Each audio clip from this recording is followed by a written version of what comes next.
여러분, 믿기 어려운 일이 벌어졌어요. 제 딸 소피아가 다니는 초등학교에서 작은 도시락 하나가 학교 전체의 급식 문화를 바꿔버렸어요. 처음엔 그저 가벼운 해프닝이라고 생각했지만 이 일이 이렇게까지 커질 줄은 정말 몰랐어요. 미국의 학교 급식 문화를 바꿔버린 도시락에 담긴 음식은 과연 무엇이었을까요? 여러분의 좋아요 버튼에 힘을 얻어 비디오를 재생하겠습니다. 바로 지금 오늘의 사연 시작하겠습니다. 안녕하세요.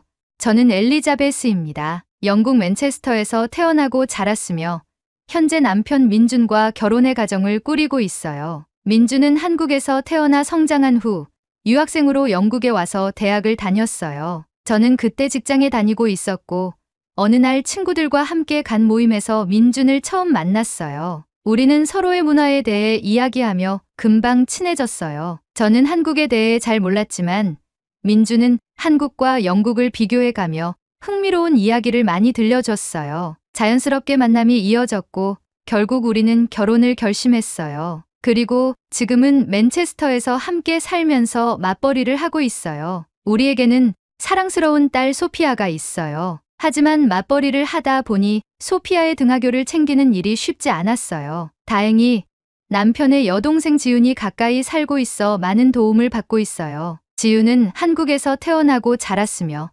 대학을 다니던 중 교환학생 프로그램을 통해 유학 온 영국인 데이비드를 만나게 되었어요. 데이비드는 대학 시절부터 아시아 문화에 관심이 많았고 한국어를 배우고 싶어 한국으로 교환학생을 신청했어요. 처음에는 언어 장벽 때문에 어려움을 겪었지만 한국 생활을 하면서 점차 적응해 나갔어요. 그러던 중 대학 수업에서 지윤을 만나게 되었죠. 두 사람은 금세 가까워졌어요. 데이비드는 지윤에게 한국어를 배우며 문화적 차이를 이해하려고 노력했고 지윤은 데이비드에게 한국에서의 생활을 도와주면서 자연스럽게 연인 사이로 발전했어요. 몇 년간 연애를 이어가던 두 사람은 결국 결혼을 결심했고 데이비드는 유학을 마친 후 지윤과 함께 영국으로 돌아와 맨체스터에 정착하게 되었어요. 그렇게 같은 도시에 살게 된 덕분에 우리는 서로 의지하며 생활하게 되었어요. 특히 지윤은 저와 남편이 바쁠 때마다 소피아의 등하교를 도와주었어요.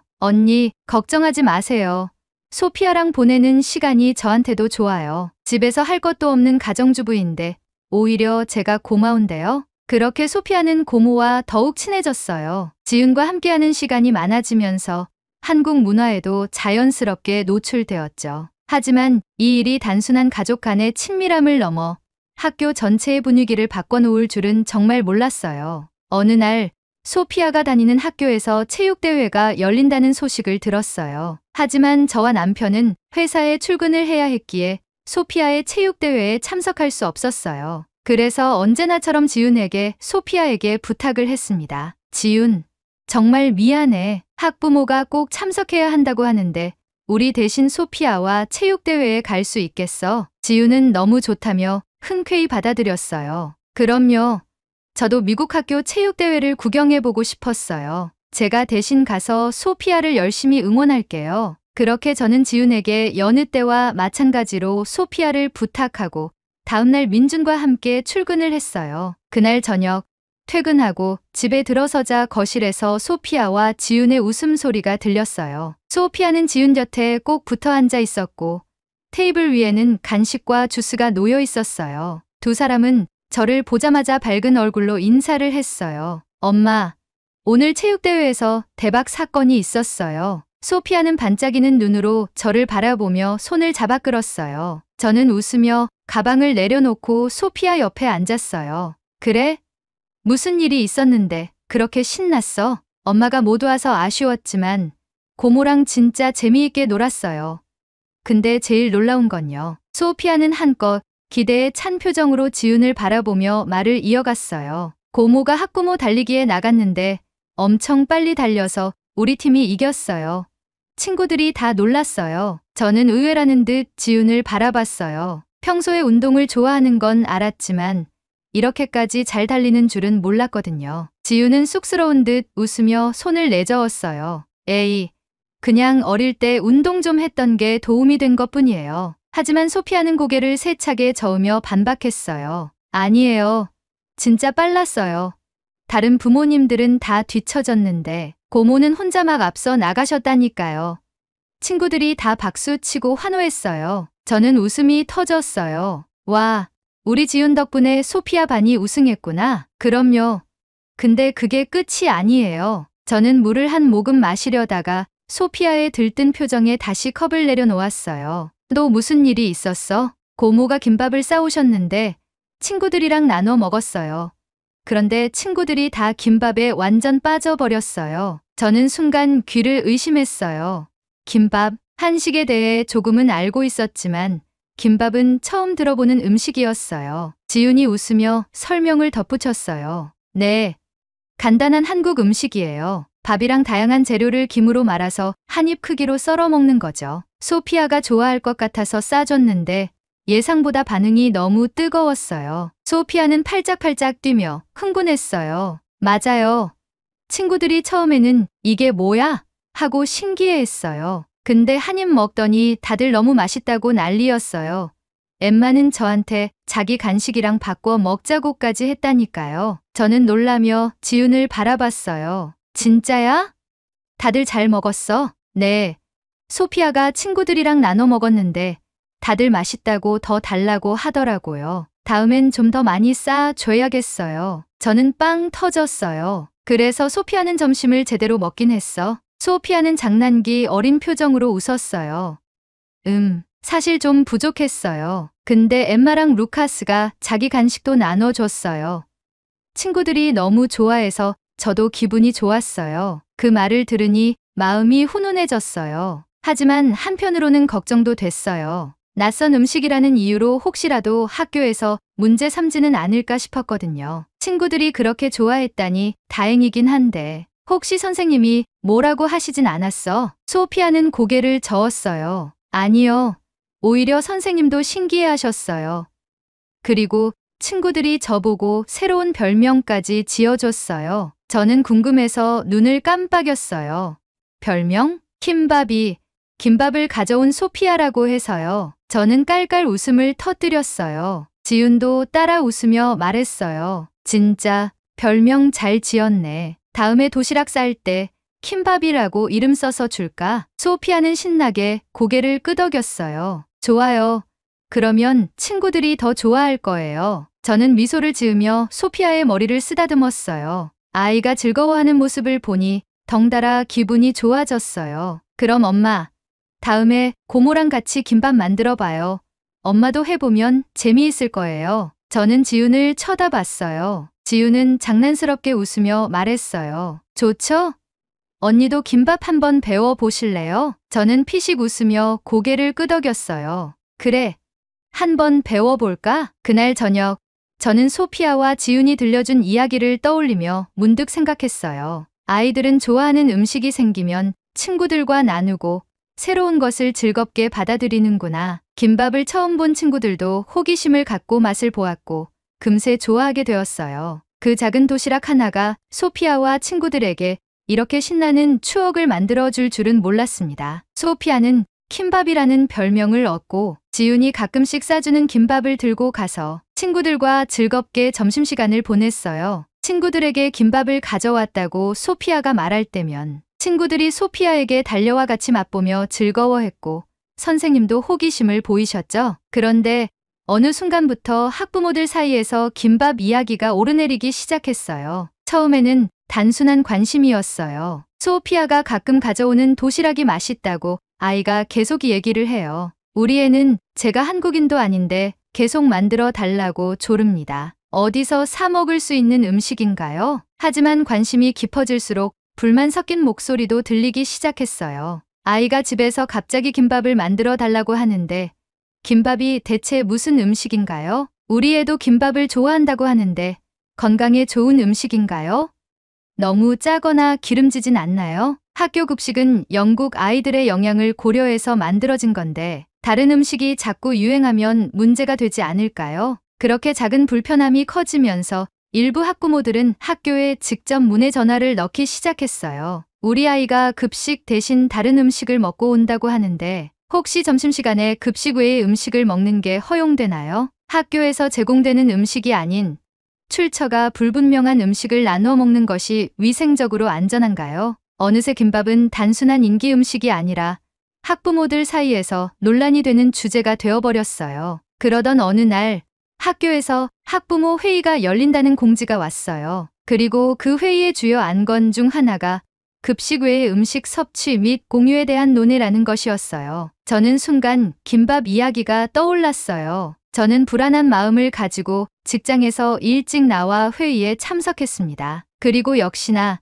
회의장에 도착하자마자 김밥에 대한 이야기가 나왔어요. 요즘 아이들이 급식 대신 외부 음식을 먹고 있어요. 저는 이게 옳지 않다고 생각합니다. 맞아요. 저희 아이도 갑자기 김밥을 만들어 달라고 하는데 이게 영양학적으로 괜찮은 음식인지도 모르겠고 아이가 새로운 음식에 너무 집착하는 게 걱정돼요. 게다가 점심시간에 급식은 먹지 않고 특정 음식만 먹으면 균형 잡힌 영양 섭취가 어려울 수도 있지 않나요? 처음에는 김밥에 대한 단순한 우려였지만 점점 논의가 격해지기 시작했어요. 사실 전 김밥이 뭔지도 몰랐어요. 그런데 아이가 갑자기 먹고 싶다고 하니까 당황스럽더라고요. 우리 아이도 김밥을 먹었다고 하는데 학교에서 급식 외의 음식 섭취를 좀 더 엄격히 관리해야 하지 않을까요? 저는 조용히 이야기를 듣고 있었지만 점점 분위기가 심상치 않다는 걸 느꼈어요. 그때 한 학부모가 저를 향해 직접 질문을 했어요.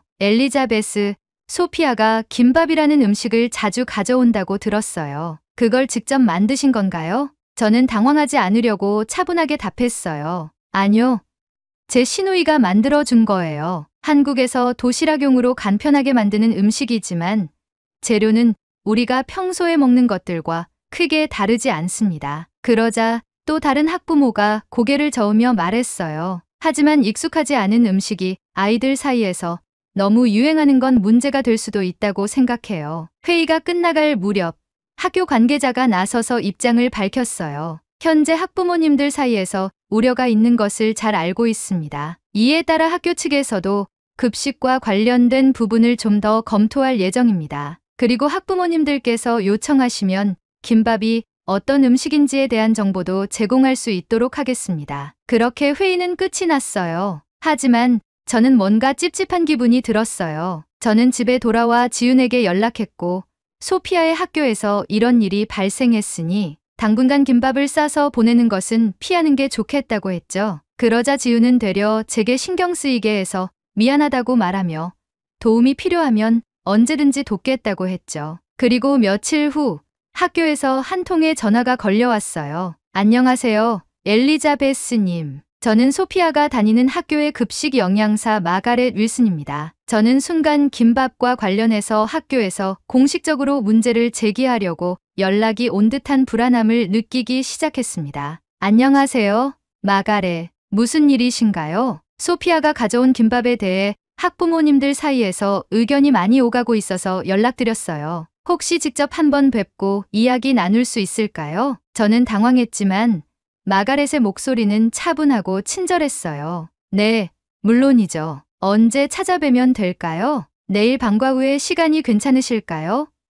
그리고 가능하다면 소피아의 고모님도 함께 오셨으면 좋겠어요. 김밥을 직접 만들어 주신 분이시니까요. 전화를 끊은 후 저는 지윤에게 이 소식을 전했어요. 지윤, 학교에서 김밥에 대해 이야기하고 싶어 하시는데 혹시 내일 같이 가 줄 수 있어? 지윤은 잠시 고민하다가 고개를 끄덕였어요. 그럼요. 당연히 가야죠. 김밥이 무슨 큰일을 일으킨 것도 아니고 좋은 대화가 되지 않을까요? 저는 지윤의 긍정적인 태도에 안도하며 다음날 학교로 향할 준비를 했어요. 다음날 저녁, 저는 퇴근을 하고 지윤을 만나서 함께 학교로 향했어요. 교무실에 도착하니 급식 영양사 마가렛 윌슨과 교장 선생님, 그리고 몇몇 교직원들이 우리를 맞이했어요. 마가렛은 우리를 따뜻하게 반겨주었어요. 엘리자베스, 지윤, 이렇게 와 주셔서 감사합니다. 최근 김밥에 대한 관심이 커지면서 학부모님들의 다양한 의견이 나오고 있어요. 그래서 직접 이야기를 나누고 싶었어요. 지윤은 밝게 웃으며 인사를 건넸어요. 초대해 주셔서 감사합니다. 김밥이 이렇게 큰 화제가 될 줄은 몰랐어요. 마가렛은 차를 한 잔 따라주며 이야기를 이어갔어요. 사실 저도 김밥에 대해 잘 몰랐어요. 그런데 아이들이 너무 좋아하길래 직접 조사를 해봤어요. 김밥은 영양 균형이 잘 맞춰진 음식이더군요. 채소, 단백질, 탄수화물이 조화를 이루고 있어서 급식 메뉴로도 충분히 고려해 볼 만한 가치가 있다고 생각해요. 저와 지우는 서로 눈을 마주보며 놀란 표정을 지었어요. 급식 메뉴로요? 마가렛이 고개를 끄덕이며 말을 이었어요.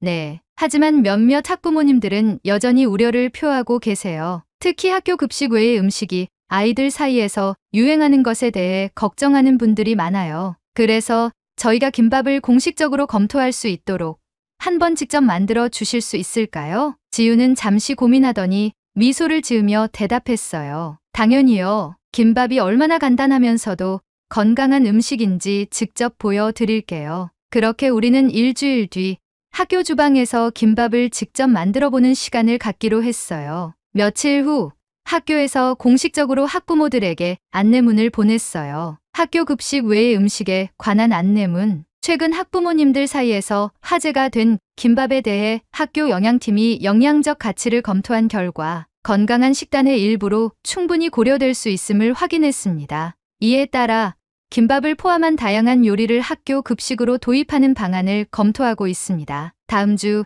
급식팀과 학부모님들이 함께 김밥을 직접 만들어서 먹어보는 시연회를 가질 예정이오니 관심 있는 분들의 많은 참여 바랍니다. 그런데 예상과 달리 이 안내문이 나간 후에도 몇몇 학부모들은 여전히 반발했어요. 학교에서 왜 갑자기 한국 음식을 급식에 넣으려고 하는 거죠? 우리 아이는 영국 음식을 먹으며 자라길 바랍니다. 이러다 급식이 전부 외국 음식으로 바뀌는 거 아니에요? 회의 때 반대 의견을 냈던 클레어라는 학부모 대표는 공개적으로 학교에 항의까지 했어요. 저는 제 아이가 낯선 음식에 익숙해지는 걸 강요받고 싶지 않아요. 급식은 모든 아이들에게 익숙한 음식이어야 합니다. 하지만 교장 선생님과 마가렛 선생님은 한식에 대한 편견을 지우고자 어수선한 분위기 속에서 김밥 시연회를 강행하기로 했습니다. 주말 아침 지훈과 저는 학교 주방으로 갔어요. 이미 몇몇 학부모들과 교직원들이 모여 있었어요. 마가렛과 급식팀도 함께 있었고 교장 선생님도 참석해 주셨어요. 오늘은 김밥이 어떤 음식인지 직접 보고 맛보는 시간을 가지려 합니다. 지훈이 준비한 재료들을 하나씩 꺼내며 설명했어요. 김밥은 아주 간단한 음식이에요. 밥, 김, 그리고 채소, 계란, 햄 같은 재료가 들어가요. 건강하고 무엇보다 만들기가 쉬워요. 같이 한번 만들어 볼까요? 학부모들은 처음엔 조용히 지켜보기만 했어요. 하지만 지훈이 시범을 보이며 한 줄씩 김밥을 말기 시작하자 몇몇 학부모들이 조심스럽게 따라 하기 시작했어요. 클레어 역시 팔짱을 낀 채 거리를 두고 있었지만 주방에서 나는 고소한 참기름 냄새를 맡으며 조금씩 관심을 보였어요. 이거 보기보다 간단하네요. 마가렛이 먼저 한 조각을 맛보더니 감탄했어요. 이거 정말 맛있네요. 신선하고 짜지도 않아요. 다른 학부모들도 조심스럽게 김밥을 한 조각씩 집어 들었어요. 생각보다 부드럽고 맛있어요. 아이들이 왜 좋아하는지 알 것 같네요. 그때 클레어도 한 조각을 집어들고 천천히 한 입을 베어 물었어요. 순간 그녀의 표정이 살짝 변하는 걸 볼 수 있었어요. 생각보다 나쁘지 않네요. 그 말에 모두가 웃음을 터뜨렸어요. 김밥 시연회가 성공적으로 끝난 후 학교 급식팀과 영양사 마가렛은 정식으로 제안을 했어요. 김밥이 아이들에게 좋은 반응을 얻은 만큼 한 달에 한 번 한식의 날을 정해서 한국의 다양한 요리를 급식으로 제공하면 어떨까요? 교장 선생님도 긍정적으로 고개를 끄덕였어요. 좋은 생각입니다. 한국 음식이 이렇게 건강하고 균형 잡힌 식단이라는 걸 배울 수 있는 기회가 될 거예요. 대다수의 학부모들이 영양학적으로 문제가 없다면 새로운 문화의 음식을 아이들이 맛보게 하는 것도 좋은 방법이라는 찬성표를 던졌습니다. 클레어도 고민 끝에 말을 꺼냈습니다. 영양학적으로도 문제가 없고 맛까지 챙기는 김밥과 같은 음식으로 메뉴를 구성한다면 큰 무리는 없을 것 같네요. 그렇게 해서 학교는 한 달에 한 번 한식의 날을 정식으로 시행하기로 결정했어요. 메뉴는 김밥, 불고기, 김치볶음밥, 잡채, 삼계탕 등 많은 음식이 소개되었습니다. 메뉴 결정을 할 때는 마가렛 선생님과 지훈이 같이 의논하여 메뉴를 선정하고 아이들이 먹기 편하게 조리해서 제공을 했습니다. 아이들의 반응은 폭발적이었고 어느새 소피아의 학교에 이렇게 한식의 날이 계속 이어지면서 점점 더 많은 학생들이 한식에 익숙해졌어요. 아이들뿐만 아니라 학부모들 사이에서도 한식에 대한 관심이 높아졌어요. 우리 아이가 김치볶음밥을 먹고 와서 집에서도 해달라고 하더라고요. 한식이 생각보다 건강하고 맛있다고 하니 저도 한번 배워봐야겠어요. 이제 한식은 더 이상 낯선 음식이 아니었어요. 오히려 많은 아이들이 기다리는 특별한 급식의 날이 되었죠. 하지만 예상치 못한 일이 벌어졌어요. 한식의 날이 학교에서 점점 자리 잡아가면서 학부모들 사이에서도 흥미로운 변화가 생기기 시작했어요. 몇몇 학부모들이 학교 측에 제안을 해온 거예요. 한식의 날이 이렇게 좋은 반응을 얻었잖아요. 저희도 우리 고향의 음식을 아이들에게 소개하고 싶은데 가능할까요? 그렇게 한식의 날은 또 다른 방향으로 발전할 가능성을 보이기 시작했어요. 제 아들이 한식의 날을 너무 좋아해서 집에서도 해달라고 하더라고요. 그런데 가만히 생각해보니 저도 제 고향 음식을 아이들에게 소개해주고 싶어요. 맞아요. 저희 가족은 인도계인데 우리 아이도 인도 음식이 급식으로 나오면 정말 좋아할 것 같아요. 한식의 날이 이렇게 성공적인데 다양한 문화권의 음식도 아이들에게 경험할 기회를 주면 좋지 않을까요? 이런 의견이 하나둘 모이면서 학교 급식팀과 영양사 마가렛은 새로운 제안을 하게 되었어요. 한식의 날이 좋은 평가를 받고 있는 만큼 이를 확장해 다문화 급식의 날을 운영해 보면 어떨까요? 한 달에 한 번 다양한 나라의 음식을 소개하는 날을 만드는 겁니다. 교장 선생님도 이 아이디어에 크게 공감했어요. 우리는 다양한 문화가 공존하는 나라에 살고 있어요. 학생들이 여러 나라의 음식을 경험하는 건 훌륭한 교육이 될 겁니다. 학부모님들이 직접 참여해서 요리를 소개하는 방식도 좋겠네요. 그렇게 해서 한식의 날은 다문화 급식의 날로 발전하게 되었어요. 첫 번째 다문화 급식의 날은 인도 음식을 소개하는 날이었어요. 학교의 인도계 학부모들이 직접 참여해 치킨 커리와 난을 준비했어요. 이건 인도의 대표적인 음식이에요. 치킨을 향신료와 함께 천천히 익혀 만든 요리죠. 아이들은 처음엔 강한 향에 놀라는 듯 했지만 한 입 맛보곤 반응이 달라졌어요. 오, 살짝 매콤한데 난이랑 같이 먹으니까 완전 맛있어요. 그 다음 달에는 이탈리아의 파스타와 브루스케타, 그리고 중동의 팔라펠과 후무스 같은 음식들도 소개되었어요. 아이들은 한 달에 한 번씩 새로운 음식이 나오는 날을 손꼽아 기다리게 되었어요. 소피아도 다문화 급식의 날을 무척 좋아했어요. 엄마, 다음에는 어느 나라 음식이 나올까요?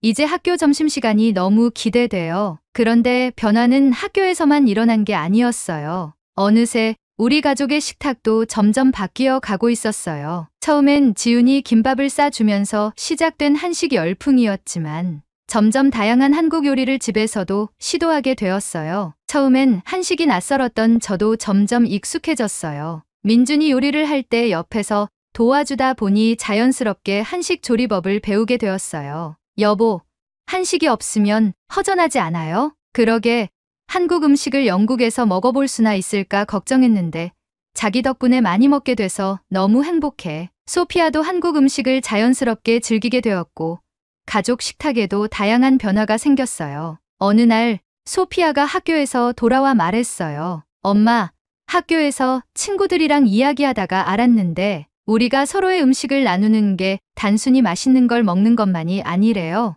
어떤 의미가 있다고 생각해? 그 음식이 어떤 나라에서 왜 만들어졌고 사람들은 어떻게 먹는지 알게 되면 그 나라에 대해서 더 이해할 수 있는 것 같아요. 그리고 우리도 김밥을 친구들에게 소개하면서 한국 문화를 알릴 수 있었잖아요. 저는 소피아가 이런 깊은 생각을 했다는 게 놀랍고도 자랑스러웠어요.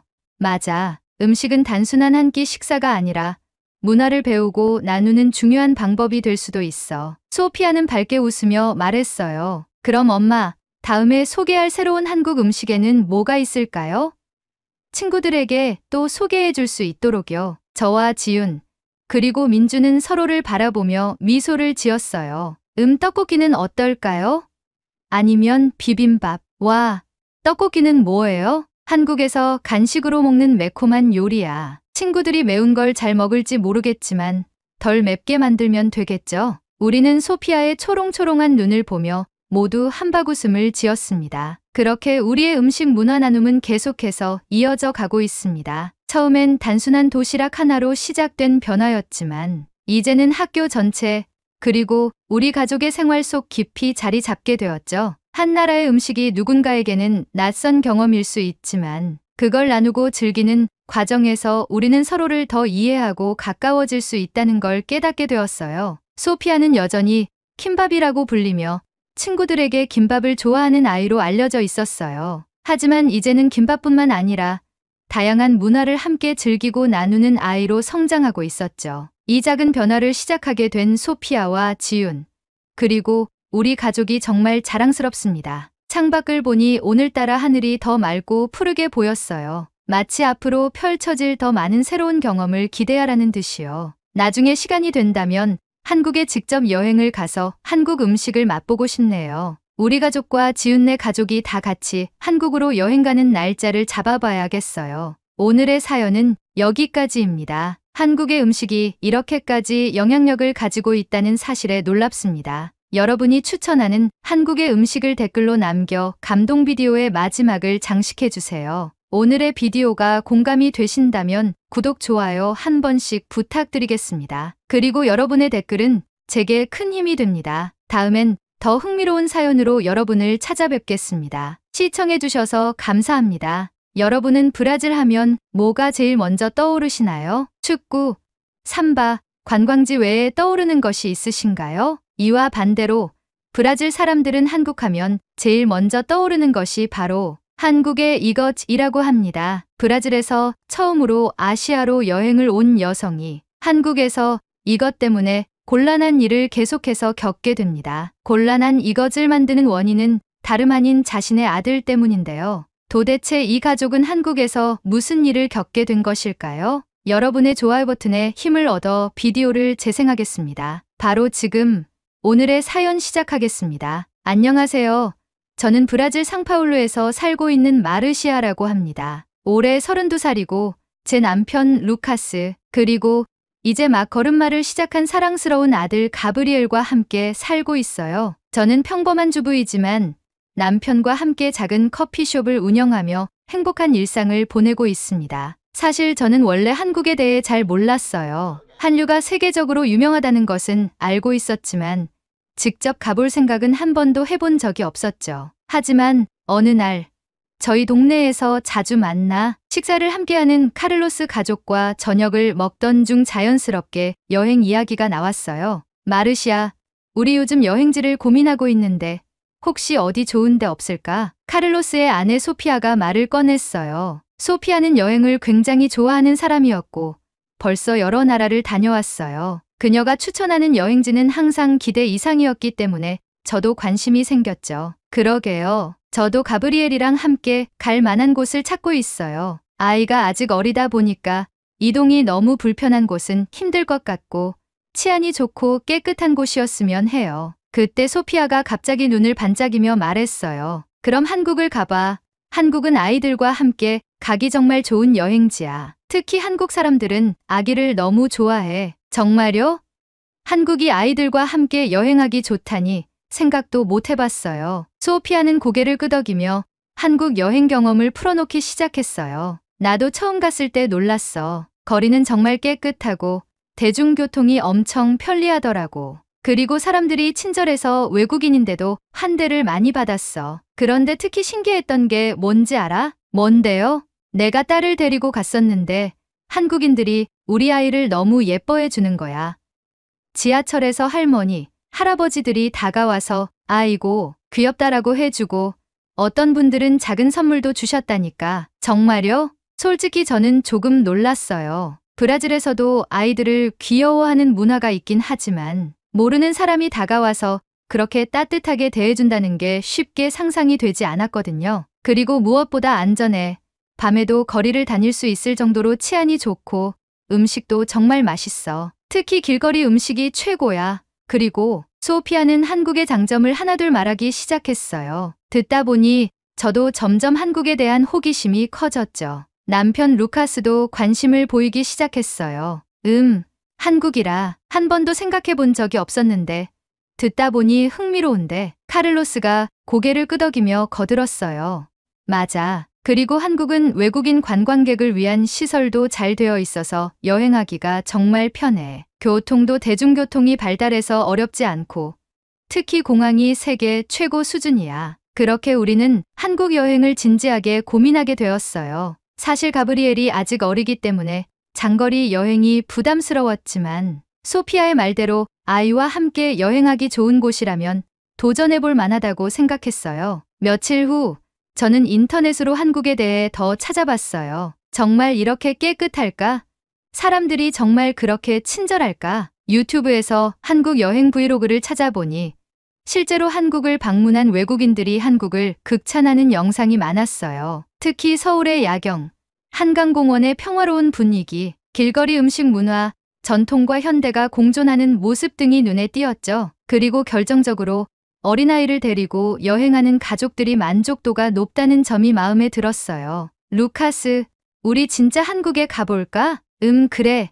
한번 가보자. 우리가 평생 남미에서만 살 수는 없잖아. 새로운 문화를 경험하는 것도 좋지. 그렇게 우리는 한국 여행을 결정하게 되었어요. 여행을 준비하는 과정은 설렘 그 자체였어요. 한국이 생각보다 먼 나라라 비행시간이 24시간이 넘는다는 사실이 조금 걱정됐지만 그래도 새로운 곳으로 떠난다는 생각에 가슴이 두근거렸어요. 비행기표를 예약하고 숙소도 미리 찾아봤어요. 한국은 호텔뿐만 아니라 에어비앤비 같은 숙박 옵션도 많아서 가족 단위 여행객에게 편리하더라고요. 또 음식도 다양해서 아이와 함께 먹을 수 있는 메뉴가 많다는 점도 안심이 되었어요. 그리고 드디어 한국으로 떠나는 날이 왔어요. 상파울루에서 비행기를 타고 긴 여정을 거쳐 인천국제공항에 도착했을 때 가장 먼저 놀란 건 공항의 규모와 청결함이었어요. 우와, 정말 크다. 루카스도 감탄하며 주변을 둘러봤어요. 우리는 곧바로 짐을 찾고 공항 밖으로 나왔어요. 그런데 그 순간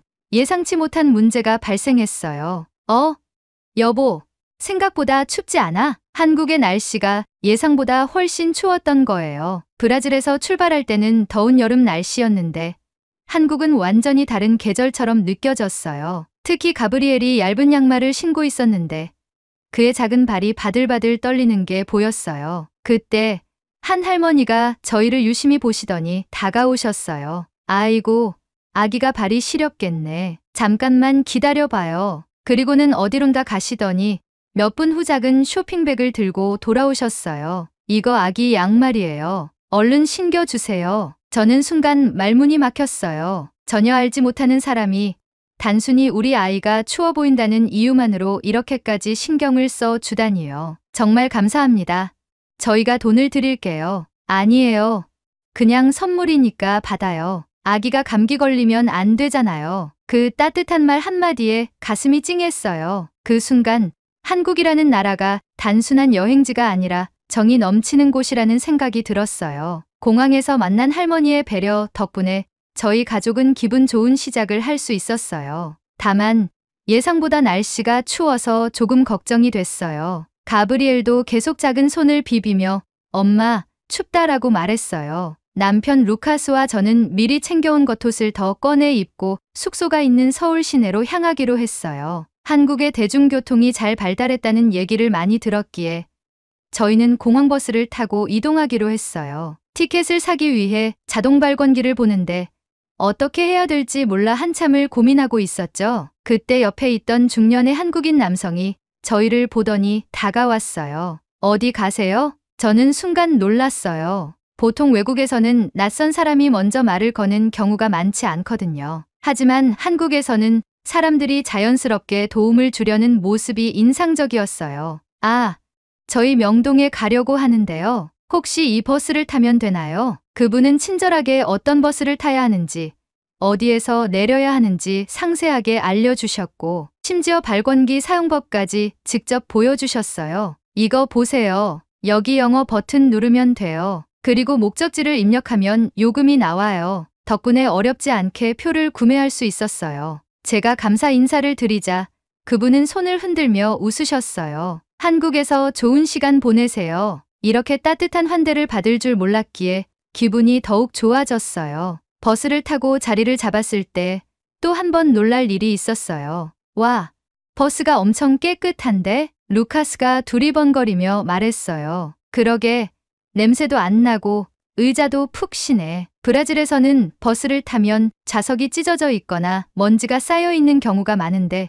여긴 다르네. 저희 나라에서는 버스가 오래되고 관리가 제대로 되지 않는 경우가 많아요. 하지만 한국의 버스는 마치 새 차처럼 깨끗했고 심지어 기사님도 승객들에게 친절했어요. 출발하기 전 안전벨트를 매라고 안내 방송이 나오는 것도 신기했어요. 창밖을 보면서 서울의 첫인상을 느끼는데 모든 것이 깨끗하고 정돈된 느낌이었어요. 서울 도심으로 들어오면서 신기한 광경을 발견했어요. 루카스, 저거 봐. 신호등에 숫자가 표시돼 있어. 어디? 그제야 루카스도 창밖을 보더니 놀란 듯 말했어요. 와, 진짜네?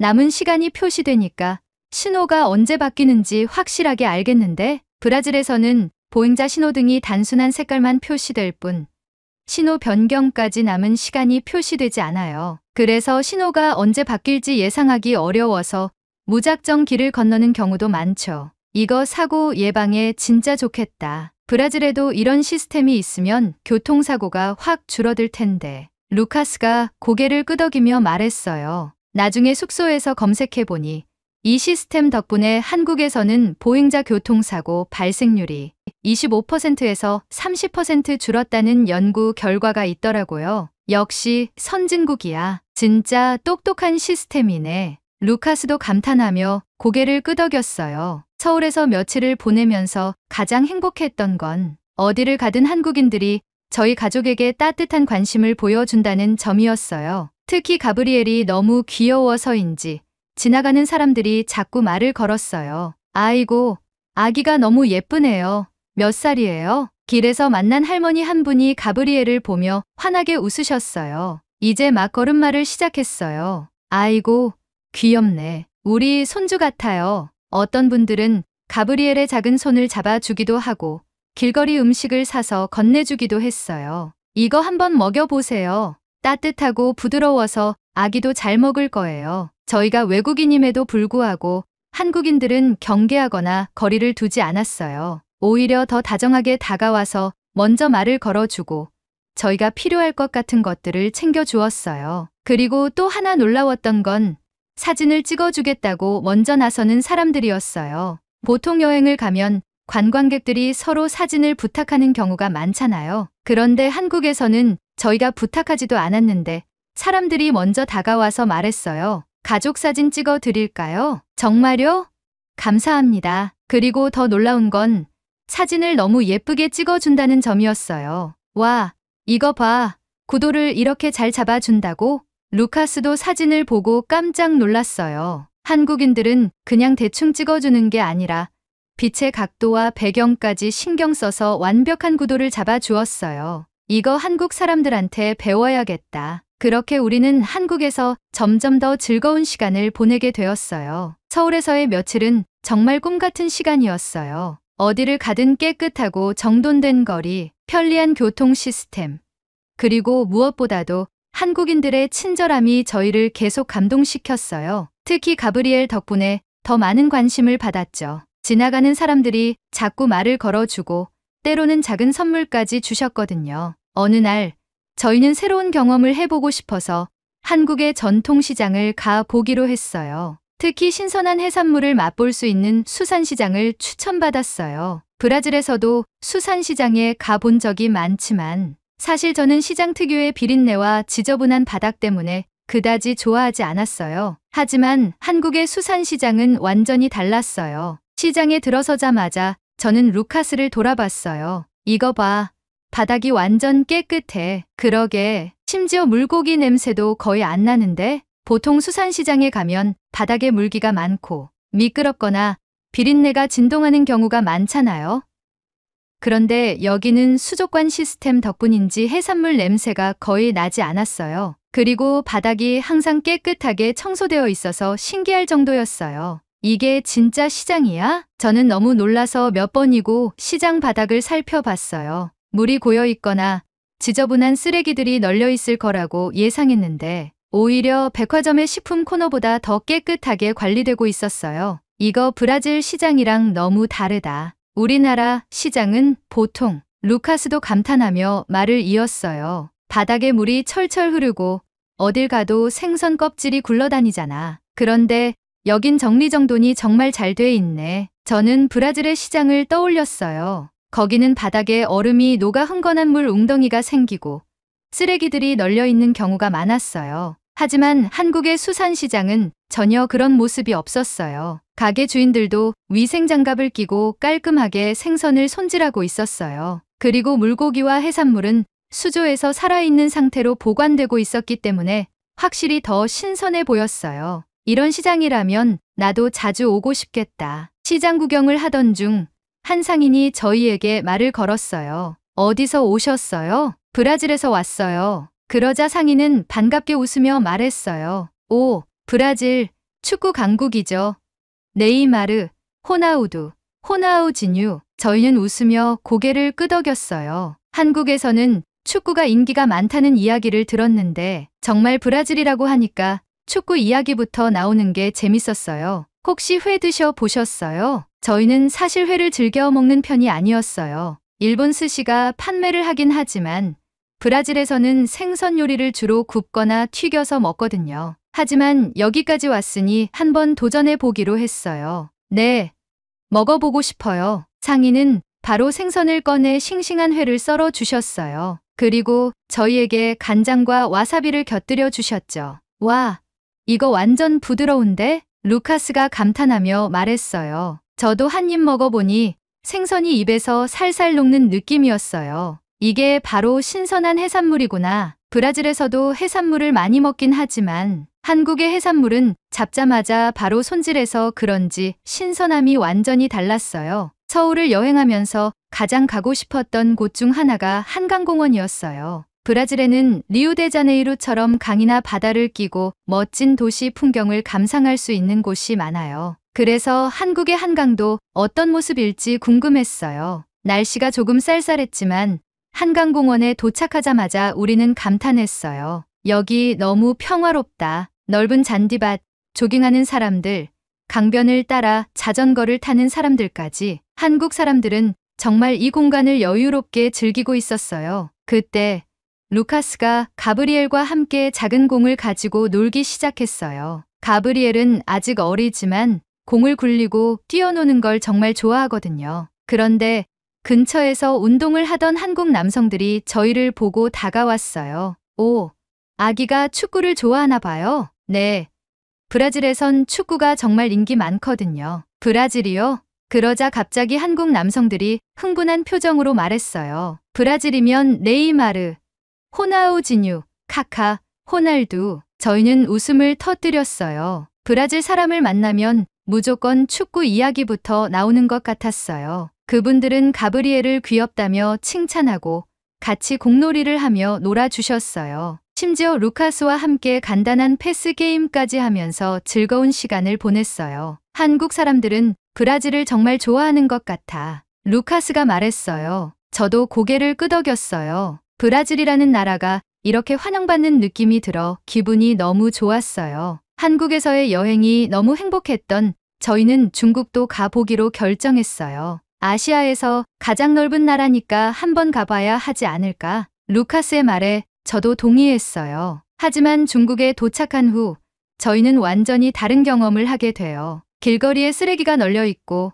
대중교통은 혼잡하고 심지어 외국인에게 무뚝뚝한 태도까지. 한국에서 받은 따뜻한 환대와는 너무도 달랐어요. 결국 저희는 중국 여행을 포기하고 귀국 일정을 앞당기기로 결정했어요. 중국에서의 경험은 솔직히 너무 실망스러웠어요. 저희는 한국에서의 좋은 기억 때문에 비슷한 환대를 기대했지만 중국은 전혀 다른 분위기였어요. 공항에 도착하자마자 느낀 건 공기부터 다르다는 것이었어요. 미세먼지 때문인지 하늘이 뿌옇게 흐려져 있었고 거리도 깨끗하지 않았어요. 처음엔 그래, 나라가 크니까 도시마다 다를 수도 있겠지 하고 긍정적으로 생각했어요. 그런데 문제는 사람들의 태도였어요. 한국에서는 저희가 외국인임에도 불구하고 어디를 가든 따뜻한 관심과 배려를 받았어요. 하지만 중국에서는 그 반대였어요. 공항에서 짐을 찾고 이동하려는데 직원에게 길을 물어봤더니 대충 손짓만 하고 무뚝뚝하게 대답했어요.